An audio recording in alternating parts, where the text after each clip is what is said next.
Welcome, and thank you for joining us as we continue our conversation on inclusion in the outdoors. My name is Nick Sargent, president of SIA, and I couldn't be more proud of this sponsored panel here today and continuing the conversation about the outdoors and how the outdoors is open to everyone. It's going to be a great conversation. We've got a great panel here, as you're going to hear from in just a minute. So to get things going, I just wanted to introduce Conrad. Doesn't really need an introduction, but athlete and explorer. Stan, photographer and podcast host and SIA board member. And Dhani, former former NFL player and TV host and outside board member. So with that, have a great panel. Okay, thanks. Yeah, thank you, Nick. So first of all, my name's Stan, and I want to thank you all for being here and listening to our guests here, Conrad, Anker, and Dhani. I'm really pleased and privileged that you guys would join me for a little talk up here about some of the topics of DEI, climate change, business, and culture. And for me, I'm just going to kind of start right into it, and I kind of want to give a quick story about some of my experiences because as a photographer in the outdoors. And for me, what's kind of pivotal is looking at things from perspective, right? And so I'm not sure how many of you are familiar with snowboarding or skiing, but there's a thing called urban snowboarding. It's called jibbing and riding rails and that type of thing. And so I want to tell a story about when I was working in snowboarding for a long time. I was off in Draper, Utah, and I was doing a shoot with some friends, and we were going to go slide this rail. And during the time I was there, and I had my tripod, and I'm obviously a pretty big size black man, and the cops got called on us. And so, as you know, as any halfway smart black person hears when the cops called, you run and hide. Just being completely honest, you know? Just because systematic racism is a real deal. And so in that space, I sat there and I laid in the snow and I hid in the bushes for about an hour until the cops came, and they called 6 cop cars. And when they finally came out and got done, and I came out of the bushes and I talked to my friends, what had happened is one of the neighbors who were doing this rail had called and said there was a big black guy out there with a machine gun selling drugs.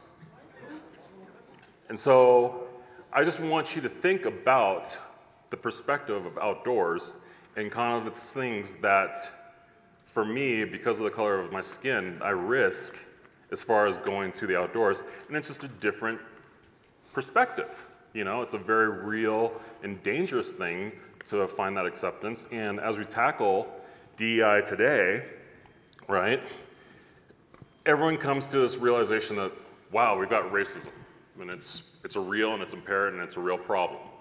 And everyone thinks that they would run into the burning building. Everyone wants to save everything right now. And the reality of it, there's real consequence and there's real different perspectives.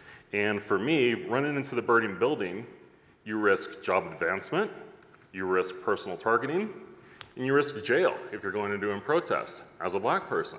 And so when you look at that and you're looking at these companies and what you're doing as far as DEI perspectives, I just want you to understand what someone like myself has to go through to get to this position, to this point in life, and you might not see or understand what's going on in this space. And so I just want you to accommodate for that.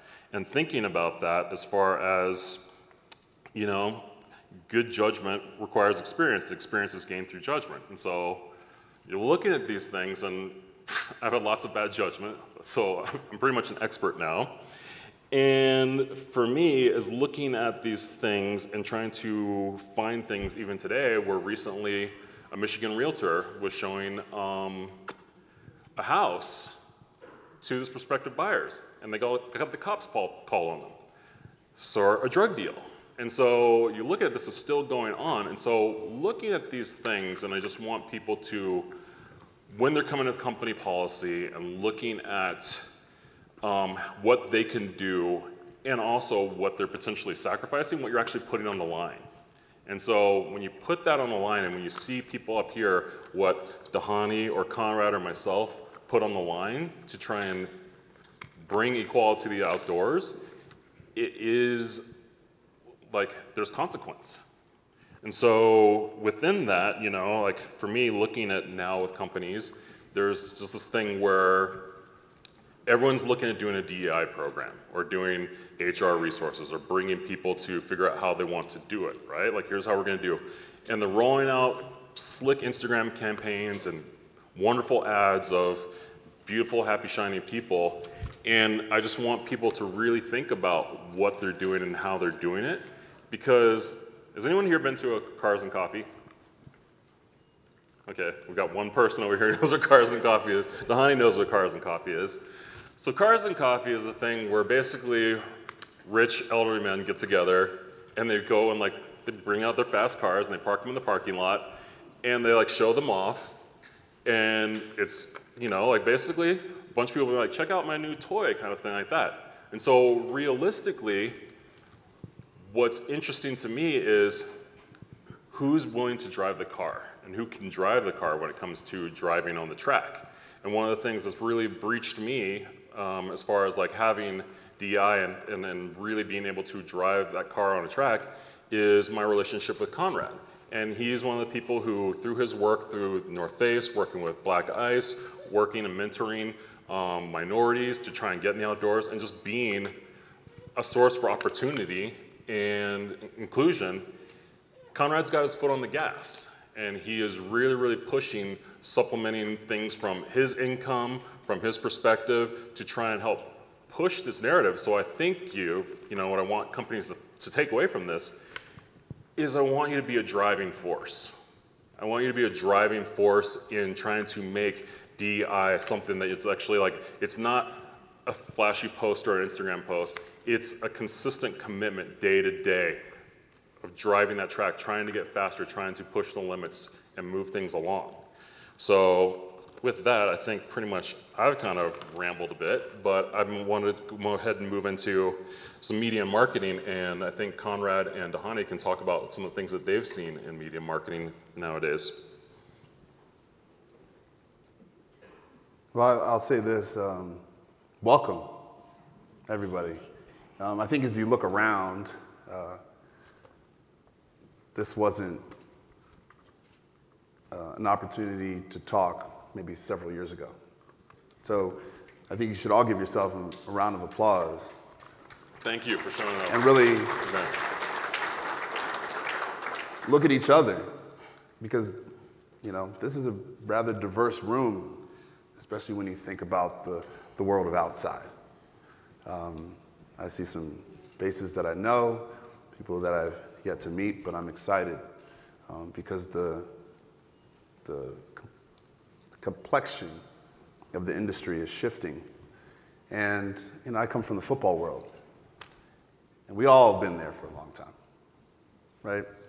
But my passion in the world of outdoor sports was my original love.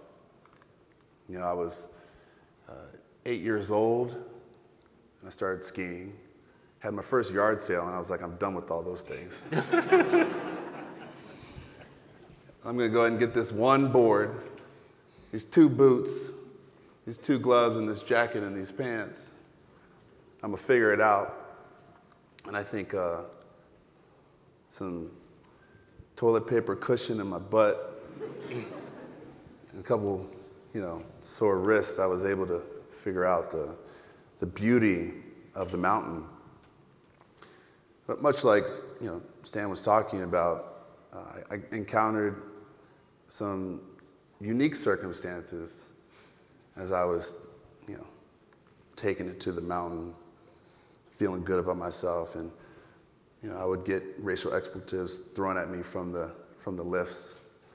You know, I would get these looks when I get into the line because there was nobody out there. There's not a single person. I felt like I was on an island.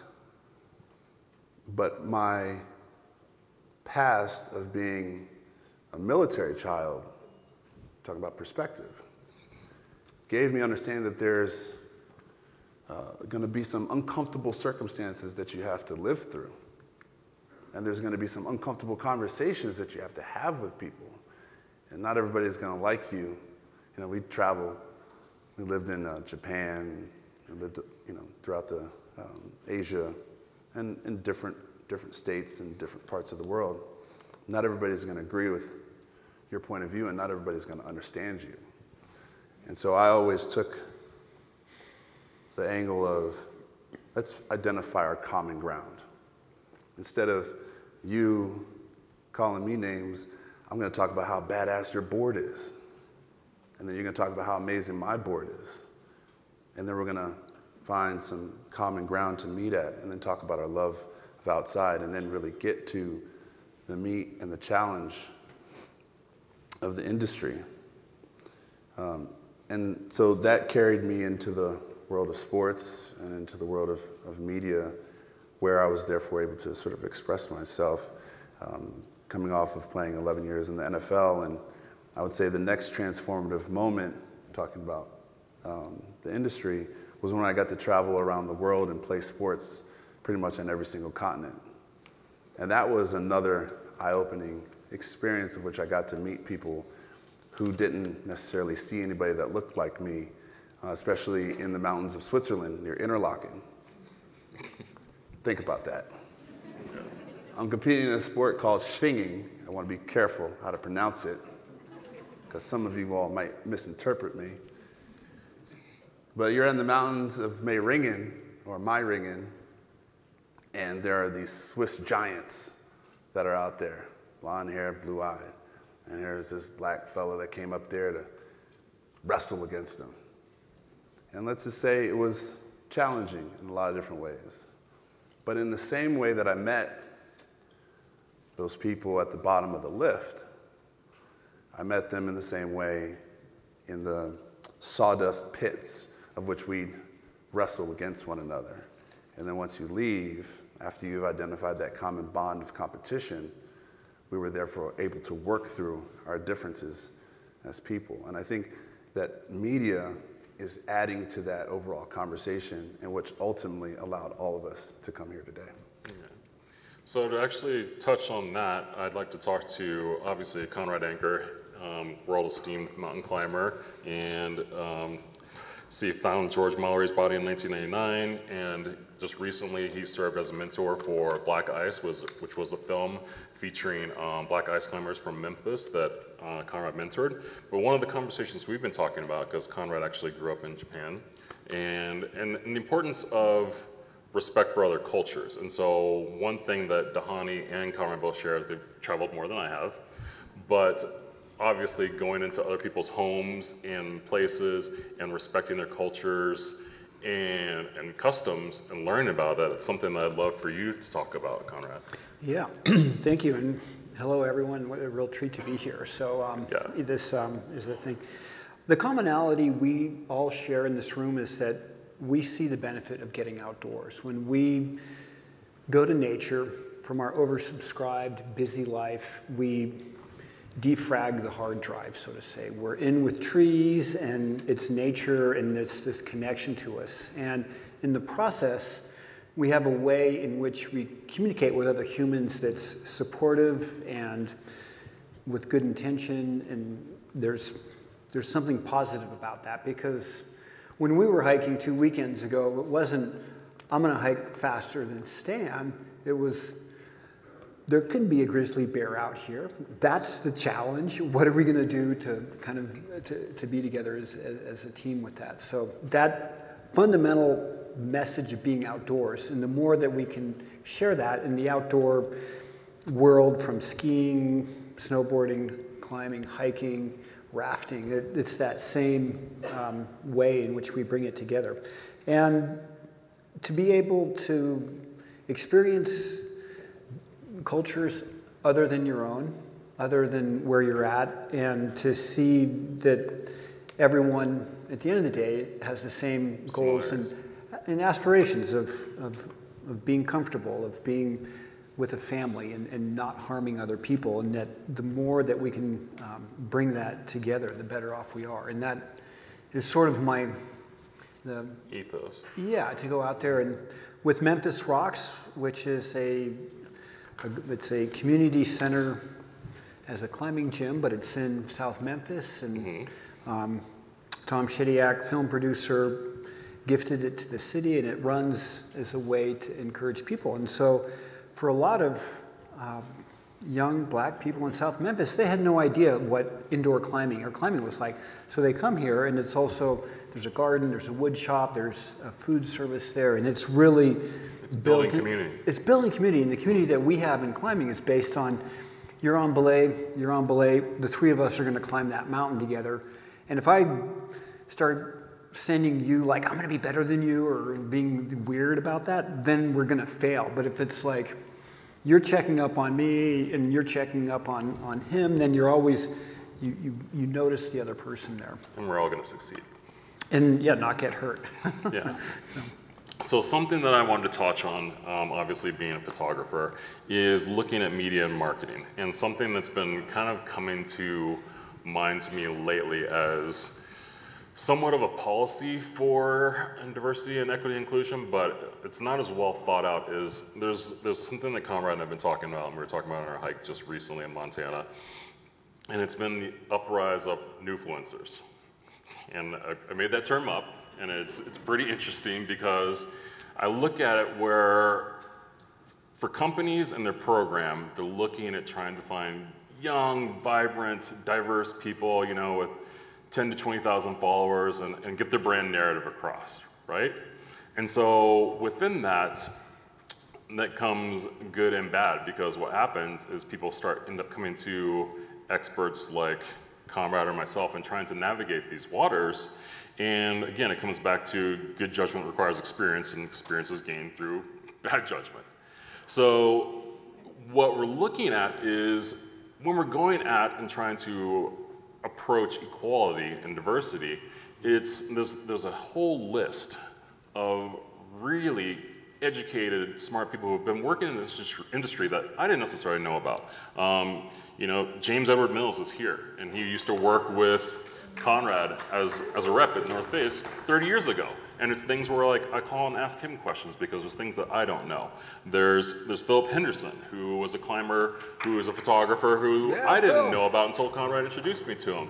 But he's been climbing mountains for years, and it's things like that where I think it's like trying to find this new class of people who can influence and push media, but also give homage to the people who have been doing the work for a long time and can help them navigate these waters, because a lot of times, yes, you can take a photo and you can post it on Instagram, but how is that going to translate your project to a CMO or a VP of finance to get funding for your project? And so it's trying to help navigate people to create lasting change.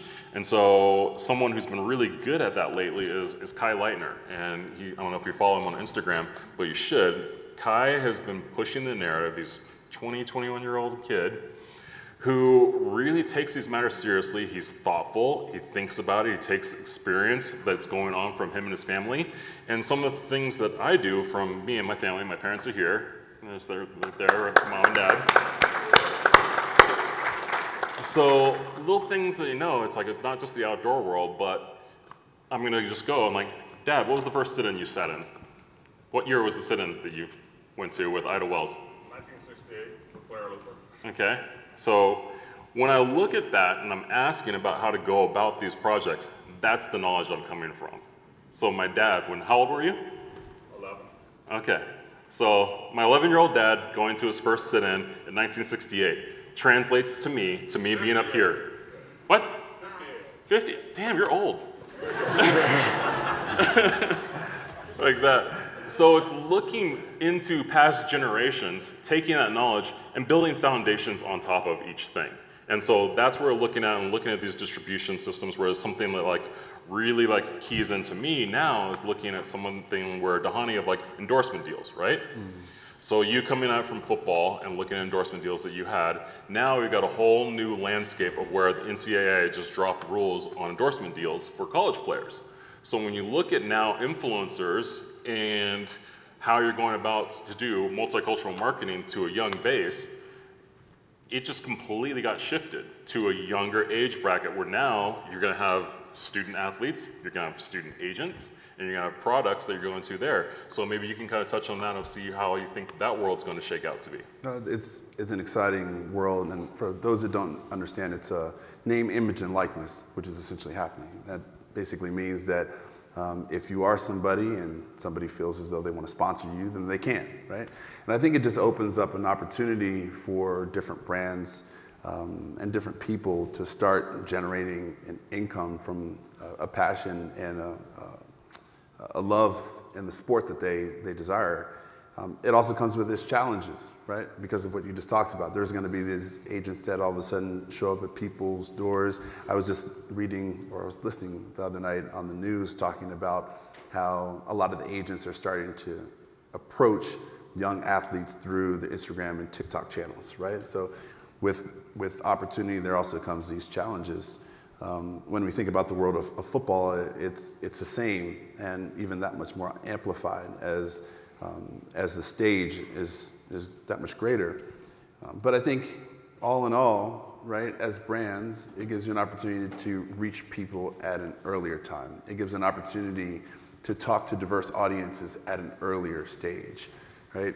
I said I got into skiing when I was 8 years old. A lot of people may not have been able to kind of experience or see that until they were much older.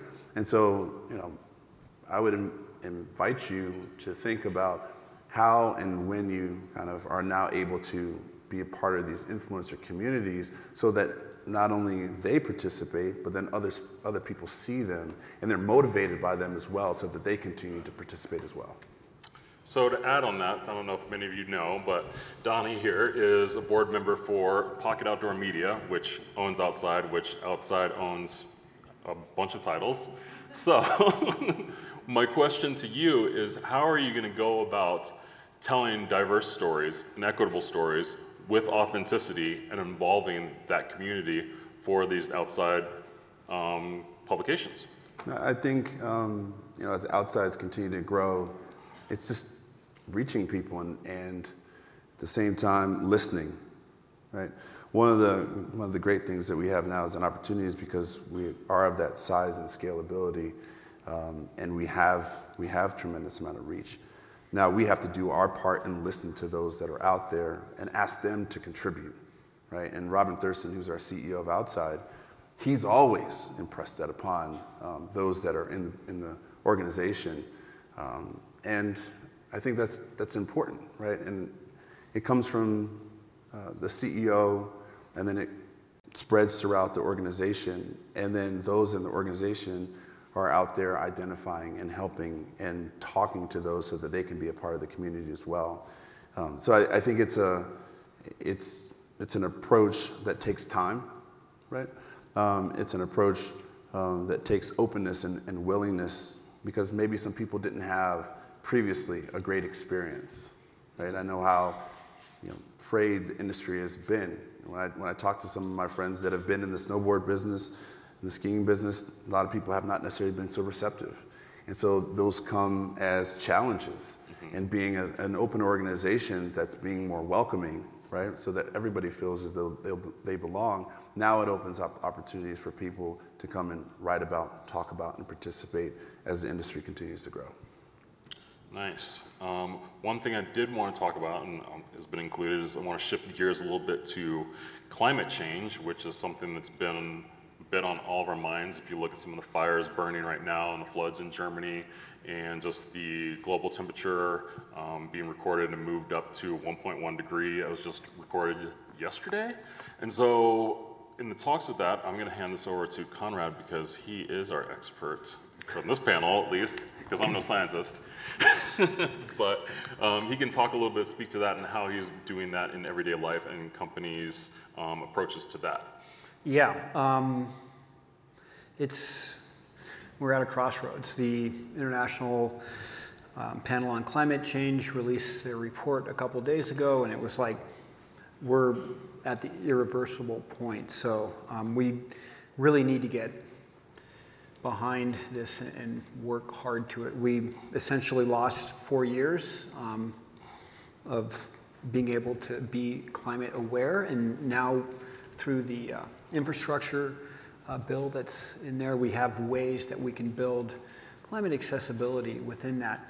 The challenge with climate and what it's going to do is it's going to affect marginalized communities more than First. Yeah, and so people that look like me and come from where I'm at, yeah, I live in the mountains. I can escape it. I get a little bit of smoke every now and then, but for the millions of indigenous people that live on the coastline with the sea level rising, indigenous people that live in remote places that have their subsistence agriculture and that. And yesterday was World Indigenous Day through the with the United Nations. And so all of this is sort of coming in there. And as we all track climate change, the heat wave that came through Portland early in the summer, a scientist from Oregon State University, which is a leading institution for climate change, had a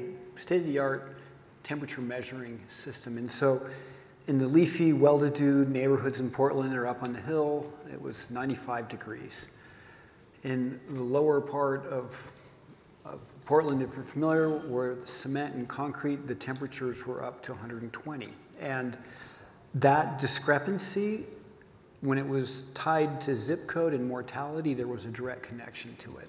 And in that sense that we're all in this together, and I think we're kind of coming to this point where like climate denialism isn't going to be, there's not going to be space for you at the table, but more like what are the solutions that we can work towards and where are we at with it? And that's, and it's the intersectionality between environmentalism, the climate, social justice, and how we need to work on all three of those together. And I think what it comes down to, and some of the things we've discussed, is shifting the advertising narrative, because you have things where, especially in the outdoor community, you have protect our winter, but when you look at that, it doesn't show the effects of who's going to get affected first. It shows the mountains, but realistically, it's people in the inner cities where the water levels are going to rise and flood people's homes, or people are going to die from heat exhaustion, or in Germany where floods are there. So I think it comes to shifting the narrative of advertising and getting more people involved. Because when you look at that and you live in a mountain town where like obviously it's like Denver or Jackson Hole or Tahoe, and getting people united and organized in these groups is one thing, but realistically to get climate change really changed, it's a numbers game. And so you have to look at trying to really mobilize people in New York and LA and getting inner city communities where there's a larger population base together to move, to activate, to push climate change to the forefront. And so that's something where I'm looking at that as far as, you know, trying to do more multicultural marketing in that area to make more people that look like me aware of what climate change is doing and doing to our families and our homes, and how I can be part of a conduit to tell that story better and get people mobilized and change our way of life and the way we see things. Because a story that I share, and sometimes people maybe don't understand it in this way, when I lived in Brooklyn, you know, you'd see walking down streets and stuff, and like, kids would just throw garbage in the street. And to them, it's something like that where like, you know, I asked a kid one day, and they're like, why are you doing that? And he's like, it's someone else's job to clean that up. And so when you think about that in an inner city place, you know, it might be someone's dad who's the garbage man or the janitorial or the custodian, thing like that. So they literally think it's someone else's job, you know, and that they're actually like giving someone a job rather than understanding, like, by picking that up and putting it in the right place. You know, your uncle or your dad's still going to have this job at that, but we can actually go, it's like looking for the greater goal, for bigger scale for community. And so it's changing that perspective of us looking out for like that one-to-one relationship as to 1 to 100 relationship. Mm-hmm. So that's just something that Conrad and I have been talking about. And to further that goal is looking at things of like how to change government policy. And when you look at that as far as like voter suppression going on right now, right? And so voter suppression is normally happening mainly against minority communities. And so if you want to actually change climate change, you actually want to get more minorities voting, and you want to actually use them to leverage that to elect politicians that care about climate change. And so then you actually are getting government policy, and then you actually will have statewide or government-wide change moving down the road. So it's something that Deborah Lee, who used to be the CEO of BET, she's calling on organizations to fight restrictive voting laws for corporations. So it's just things of moving in that space and thinking of how we can have better impact and more thoughtful impact. It's not necessarily like using that strength. It's working smarter, not harder, to be completely honest. And so that's something that I care about, because like growing up in Alaska and seeing the communities there and wanting to enjoy the outdoors, it's something that's important to me.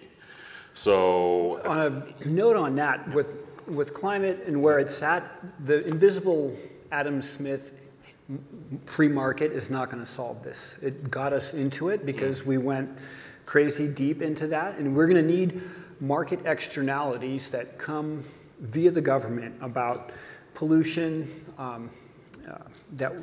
everything that kind of goes into that. And so we need to force that market externality via the government through legislation to help fast track this and reduce the subsidies we have for fossil fuel on the other end.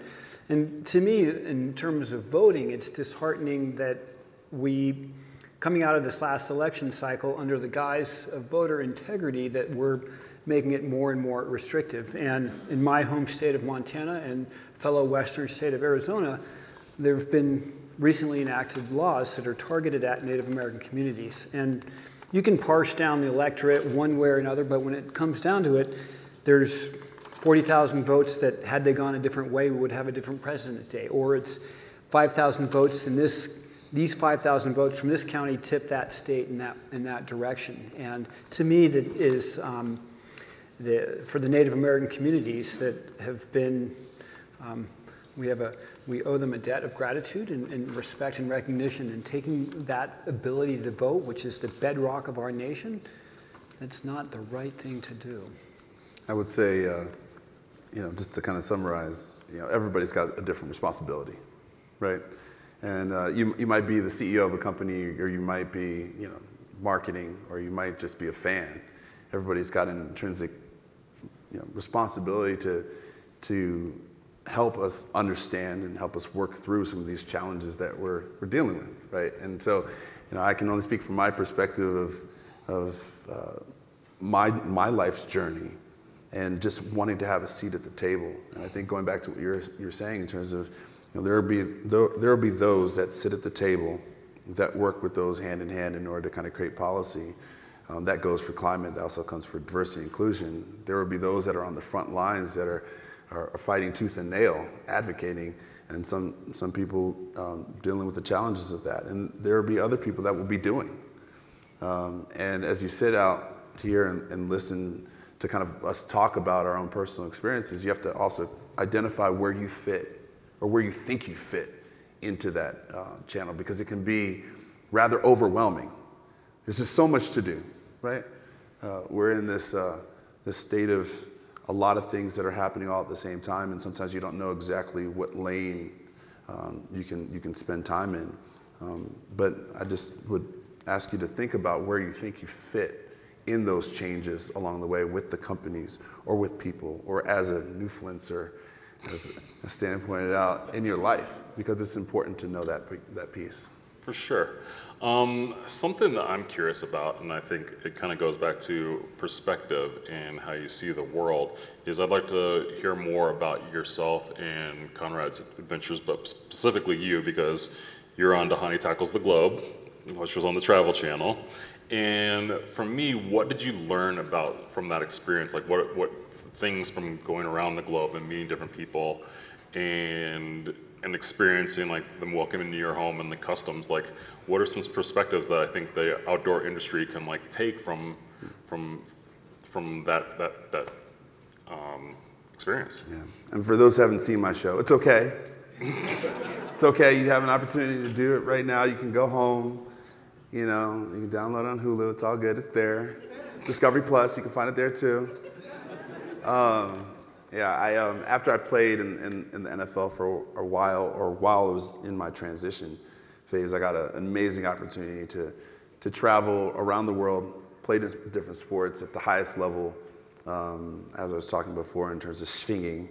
I also did Sambo, which was in Russia, and I got to climb to the base camp at Mount Everest.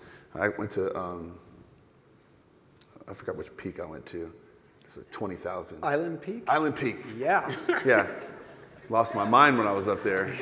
It's crazy. And you know what's crazy about that? I lost like 25 pounds when I was just walking. Oh, yeah. You know, here, I'll tell you a little story, right? So I'm up in this mountain. I'm a big dude, right? All right, this big dude became a little dude, right?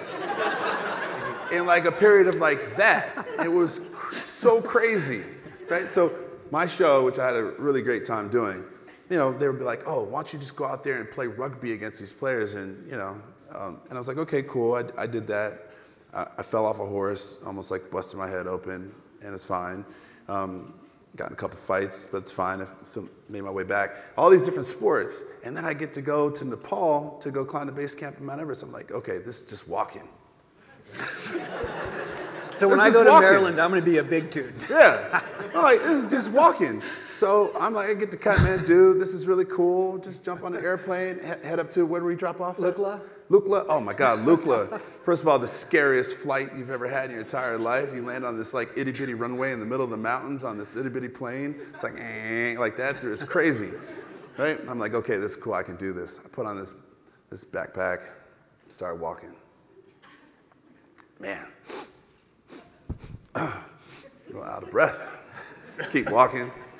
Man, it's starting to get a little cold outside. Just keep walking, you know? And one of the tricks that you do, and you know, they have all these yaks up there, right? And so what you do is you take the yak dung, you put it into it starts the fire, and you put the water into the thermos, and you put the thermos in your sleeping bag so you can stay warm at night. I start still freezing, and I just burned so many calories throughout the entire walk to the top. And as soon as I got back home, make a long story short, I got back home, the same pants I put on, I tried to put them back on, they fell right off. I lost 25 pounds walking. But it came back as muscle. 25 pounds. And oh, by the way, when I would do my travel show, I would actually get home on a Friday night, and training camp for football would happen on Saturday.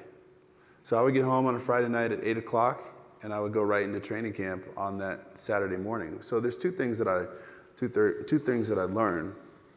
One is that when you travel and you play different sports, you're able to build a certain capacity. A lot of times, you know, for parents that are out there, a lot of times you have your kids do one sport.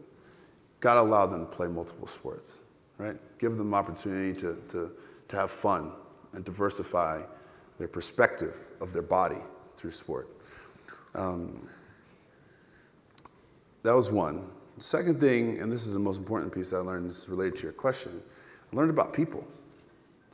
Part of the reason why the industry is slow to change is because the companies have been slow to change.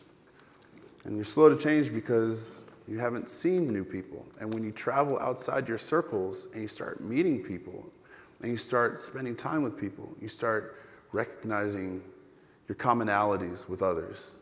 I always give the analogy of like if you're in the same neighborhood and you walk to your friend's house, the other friend's house, you never leave that neighborhood, you feel quite comfortable. But as soon as you leave that neighborhood and you go to a different state, you notice a different accent. You try different food. One of my friends, he has his kid eating spicy food as like a 1-year-old because your palate is set at such a young age. All of our palates and our experiences have been set at a young age. So it's challenging to step outside of the neighborhood. And sometimes you have to force yourself to go go get a passport and jump on an airplane and be okay with erasing the stereotypes that you might feel of different countries and different cultures and re-illustrate what you might see in the world. When you do that, you come back to your company and you look around at the people and you realize you want the company to reflect not just the company, right? But the state, the country, and the rest of the world.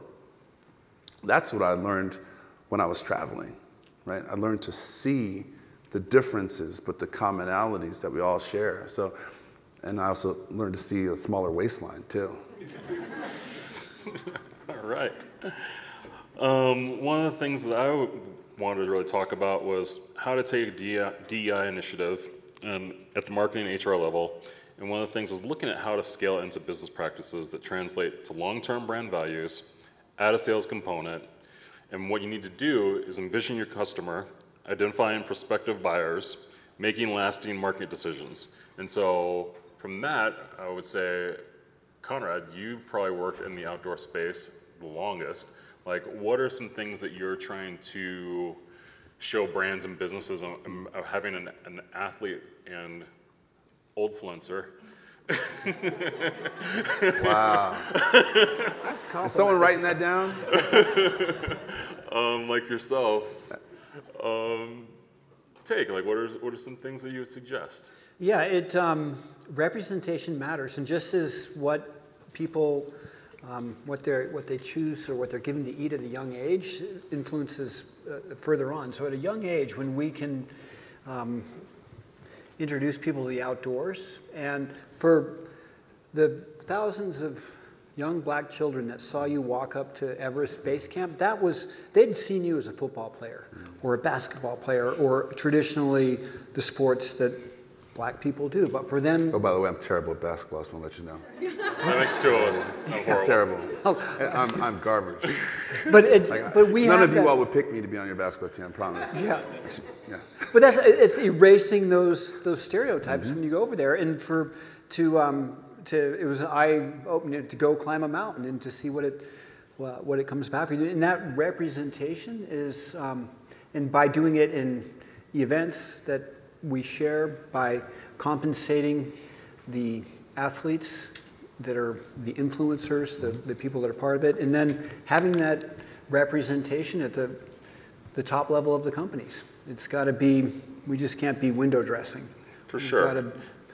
And I think something that kind of like I'd like to touch on is I think a lot of brands with their collabs and kind of like quick strikes, things like that, they're looking for lightning to strike, and you just look at Kanye just did a 10-year deal with Gap, and he released the round jacket and like sold out. I think it made $7 million in 35 minutes.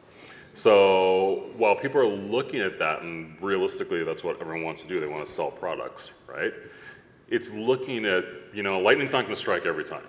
You will have lightning strikes, and you will have talented designers, and just by them extrapolating and bringing it on board, they're bringing in a new creative talent who maybe had a different perspective than anyone else that the Gap had, but also looking at how you can go about investing in the community, learning about those different types of practices, giving those people a place and a space to express themselves. And so I think it's more about looking at the long-term goals than just hoping for lightning to strike once and having this great hot collab deal. So something that I kind of want to do, I'm kind of got a quick conclusion, and I think we can probably take a few questions because we're actually moving pretty fast. But something that's important to me, and again, it's something that Conrad and I were talking about, and Dhani too, because we've shared a few chairlift rides, snowboarding out at Powder Mountain, so it's kind of funny to come full circle like this. What's it been, like 10 years?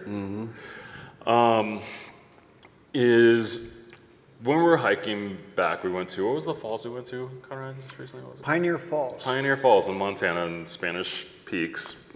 So we're about 3.5 miles back, and we come to this waterfall, and like we're cruising and kind of hanging out, and Conrad's just out there like Free Willy, and the waterfall just getting after it. Super funny with his dogs, and I'm taking pictures. We had to down climb to the base. Thinking of that. There's like a viewing place, and they're like, we're gonna go down there.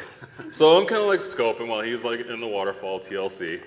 And and so I'm cruising, and I'm just kind of chilling, and I'm like looking around, and as it comes around this corner, comes this young black boy, and he's probably, how old would you say?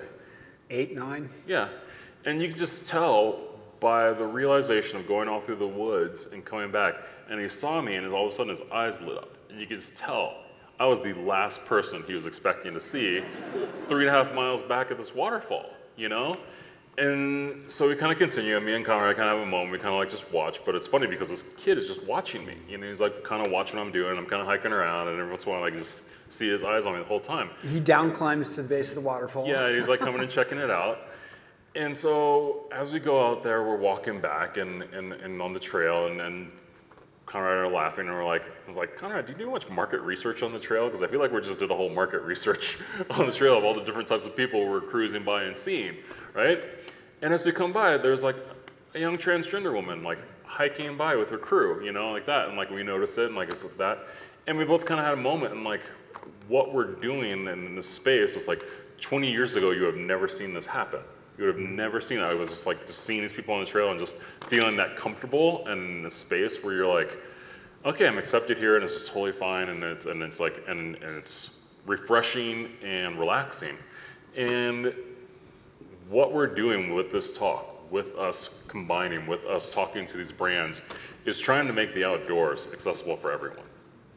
And that is the real takeaway here, is just trying to like shift your perspective and figure out how you can invite people. It's like, how would you treat people when you invite people over to your home? What would you cook for them? What would you show them? What would you show them about your culture and music? And it's like, it's kind of like people take it as this aspect, but like realistically, it's like, I mean, I digress here, but like, it's like making it a block party where everyone kind of goes to, or a potluck, where like you're encouraging differences. You're encouraging people to show and share their stories and talk in their own perspective. And so that's what I want to take away, and what I hope like I've shared through my photos or my films or the things I write, is just trying to make it like a lot more of a joyous place, and place where people like, because I'll be completely honest, growing up in Alaska, like my dad moved me there when I was 7 years old. Like it's funny, we have the best stories. My mom was like, dressed me up on the plane, like this, no lie, you can ask her, she's right there, right? So we would go to Alaska, and like, I think I was actually 6 years old, because it hasn't been my birthday at the time. But I had 2 pairs of long underwear on, full pair of suit, get off the plane, it's like 80 degrees, I'm sweating, like at that, like there. And so like, that was like, quote unquote, the black interpretation of Alaska. And we get there, there's no igloos, there's no dog sleds running around, it's just like normal people, and I'm just like, oh, this is Alaska. And it shaped the person that I am now, and it shapes each and all one of you from here, from being in the outdoors, and how you take that away. So I just want you to think and like share that joy, and be able to try and share it with another person, or another friend, or people who haven't been able to have the opportunity to have a safe space. And that's kind of the real thing of what the work we're doing. So.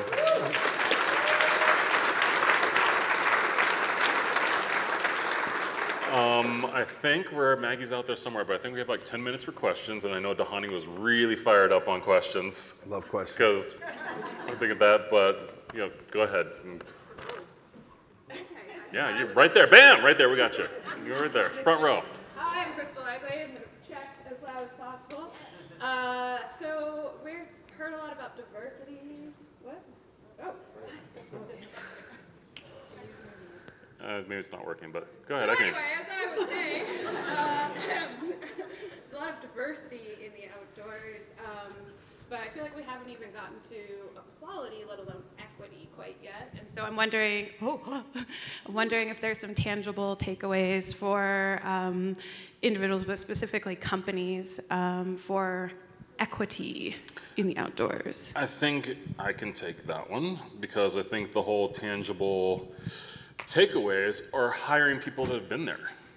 There's a whole community of black and minority leaders that out there that like, you have to dive deep. You can't just go at the surface level of the newfluencers. You have to actually like ask someone like James or Mills. You can talk to my dad about the Buffalo Soldiers. You can talk to Wendy back there about starting your own company that's diverse for running a company as a minority level. So I think what happens is people just aren't diving deep enough. And if you really want to go and find that, you have to ask questions of people who have already been there. Like, you know, like I'm sure you're looking at the thing and you're like, photographer, who is this guy? But the reason why I'm here and I'm on board, or you know, however you want to go about it, is like, I'm the first black professional winter sports photographer.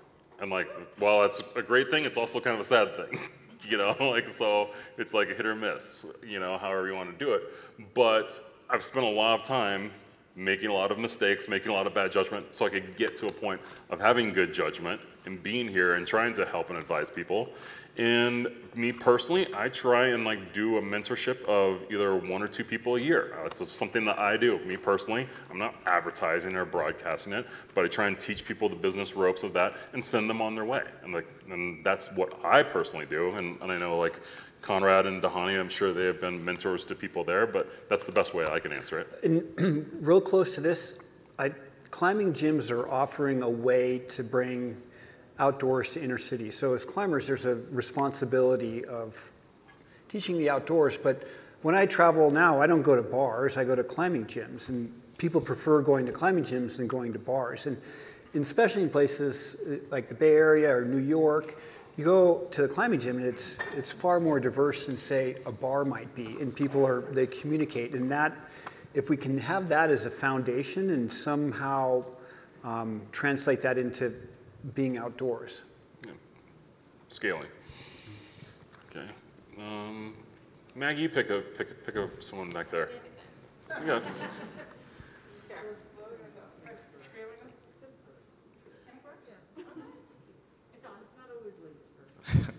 Hello, my name's Brian from Virginia, and I have a small environmental nonprofit.